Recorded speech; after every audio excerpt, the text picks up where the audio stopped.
da sua leitura, né, até sobre essa situação aqui no Brasil, da curva, talvez precificando elevação de juros ou uma pressão para que o Banco Central não continue o ciclo de corte, né, pause e permaneça assim, até porque a gente tem falado bastante do cenário fiscal. A gente até comenta, né, que às vezes o ajuste fiscal pode ser feito via inflação. E com a inflação desacelerada, o governo acaba perdendo um pouco desse espaço arrecadatório lá na frente.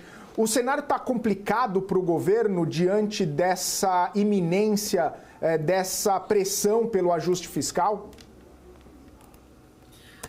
Felipe, o cenário está complicado para o governo. Nós percebemos aí na reforma tributária, desculpa, mas uma reforma tributária tanto quanto estranha que vem acontecendo. O governo tendo que ceder em diversos pontos para conseguir passar.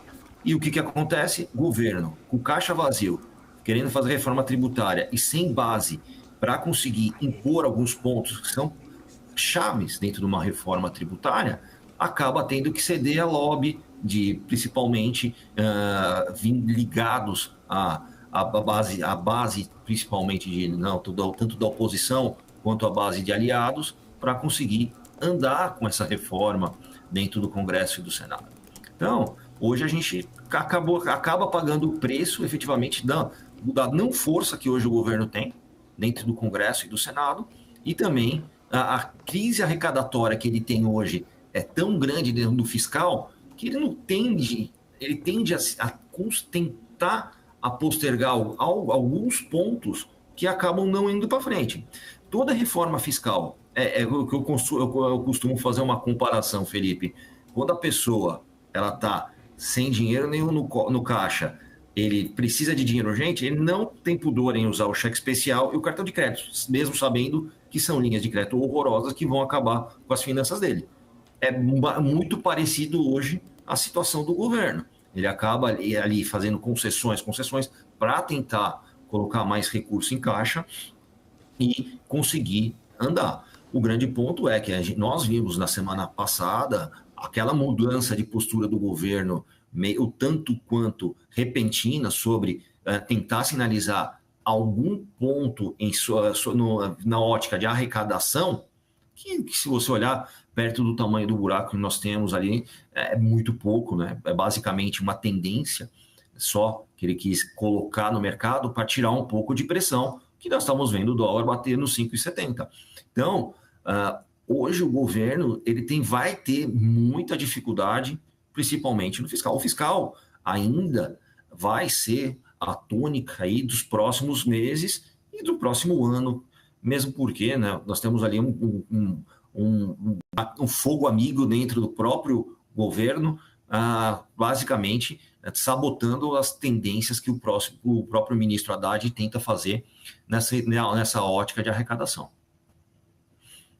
Fabrício Veloni, obrigada pela presença. Paula Moraes agora falando aqui contigo. Você trouxe um ponto importante, né? Já citando a reforma tributária. Não tem como a gente não também abordar mais sobre este tema, assunto importante hoje do dia. É claro que a gente sabe que agora começa ali uma discussão no Senado, né? Sobre este texto que foi aprovado ontem na Câmara, o primeiro projeto de lei para regulamentação da reforma tributária, mas que acabou ali, né? De alguma forma, deixando muito em evidência a força política dos lobbies dentro ali do Congresso como um todo. A gente viu a inserção, né, ali da carne como um todo dentro da cesta básica ali com alíquota zero e trazendo, né, muitas preocupações, inclusive sobre a eficácia, a eficiência mesmo que essa reforma que foi a princípio desenhada para melhorar todo o sistema tributário brasileiro, mas que vai ganhando forma e corpo, parecendo que a gente está só modificando ali as nomenclaturas, mas as exceções continuam, né? Os benefícios continuam e não teremos, de fato, ali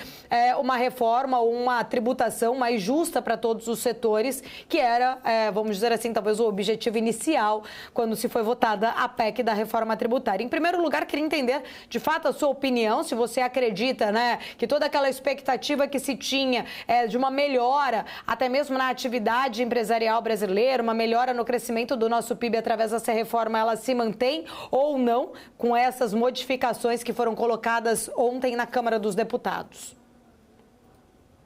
Bom dia, Paula.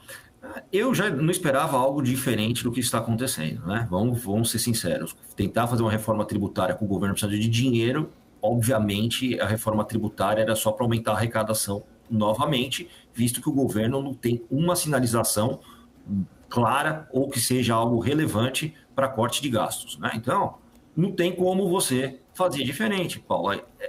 O lobby, hoje, ele é muito mais forte pela falta de base do governo, que ele acaba influenciando diretamente os deputados que vão ali pressionar para colocar algo que seja do seu interesse. Então, a falta de base do governo hoje e a não sinalização efetiva de um plano de corte de gastos, nem de privatizações, pelo contrário, a gente vê o governo falando em reestatizar, e nós sabemos que o processo de reestatização ou não privatização, ele acarreta basicamente aumento de gastos do governo, até para tentar ali fazer um loteamento de cargos, para tentar ter uma moeda de troca junto a Congresso e Senado, que ele vem patinando. Então, eu não esperava algo tão diferente. O único ponto bom que eu vejo é basicamente uma simplificação do processo de arrecadação, que hoje é um tanto quanto confuso ainda, né? Principalmente se você olhar pela ótica do estrangeiro,